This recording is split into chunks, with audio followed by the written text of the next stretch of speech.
Hello everyone. So we are solving the back exercise of the chapter alcohols, phenols and ethers. And today we will discuss question number 5.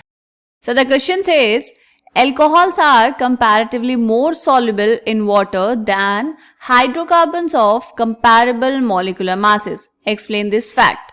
क्या कहा बेटा इन्होंने यहाँ पर कि जो अल्कोहल्स हैं वो कंपैरेटिवली ज्यादा सॉल्युबल होते हैं देन हाइड्रोकार्बन्स. मासेस हम ऑलमोस्ट सेम ले रहे हैं. ठीक है, ऐसा क्यों होता है बेटा? देखो, अगर हम बात करें अल्कोहल्स की तो अल्कोहल्स क्या होते हैं? ROH. वाटर क्या होता है बेटा? H2O. ये पोलर होता है. एंड हाइड्रोकार्बन्स क्या होते हैं बेटा? हाइड्रोकार्बन्स आपके पास होते हैं नॉन पोलर. तो यहां पर हमने लिखा हाइड्रोकार्बन्स. हाइड्रोकार्बन कोई भी हो सकता है, बस इस अल्कोहल से ऑलमोस्ट सेम मास होना चाहिए. ठीक, तो जो हाइड्रोकार्बन्स हैं आपके पास वो क्या होते हैं बेटा? वो होते हैं नॉन पोलर इन नेचर. इस नेचर की वजह से ये क्या होते हैं बेटा? ये होते हैं हाइड्रोफोबिक. हाइड्रोफोबिक का मतलब क्या हुआ? पानी से दूर भागते हैं, बिल्कुल भी पानी पसंद नहीं है इनको. ठीक है, तो ये वाटर को रिपेल करते हैं. अच्छा, ऐसा क्यों हुआ? क्योंकि अगर हम बात करें वाटर की, वाटर क्या है बेटा? वाटर में प्रेजेंट होती है हाइड्रोजन बॉन्डिंग.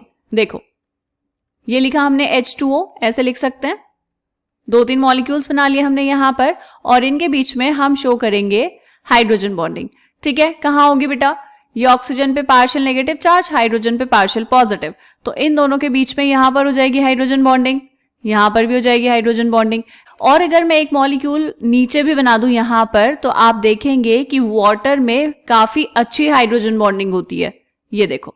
ठीक है, ऐसे इस तरफ भी होगी और ऐसे ही इस तरफ भी हो जाएगी. जब हाइड्रोकार्बन को हम वाटर में डालेंगे तो क्या होगा बेटा? वो यहां बीच में कहीं आएगा, है ना?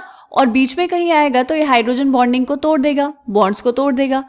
लेकिन बॉन्ड्स को तोड़ना तो कोई भी नहीं चाहता, इसीलिए वाटर चाहता है कि ये जो हाइड्रोकार्बन है इससे दूर ही रहे. ठीक है, बाहर रिपेल कर देता है. लेकिन अगर हम बात करें अल्कोहल की, अल्कोहल का मतलब क्या हुआ बेटा? Alcohol is ROH. ठीक है, अगर मैं यहां पर बनाऊं ROH, ऊपर क्या है? Water molecule. तो क्या करेगा बेटा? वाटर मॉलिक्यूल के साथ ये कर लेता है हाइड्रोजन बॉन्डिंग. ठीक है, तो अगर आपने वाटर में अल्कोहल को ऐड किया है, अल्कोहल डाला आपने वाटर के अंदर, तो क्या होगा? वहां पर हाइड्रोजन बॉन्डिंग हो जाएगी. और अगर हाइड्रोजन बॉन्डिंग हो जाएगी बेटा, तो हम क्या कहेंगे कि ये वाटर में क्या हो गया? सॉल्युबल हो गया है. ठीक है, इसीलिए तो हम पढ़ते हैं ना कि लाइक डिसॉल्व्स लाइक.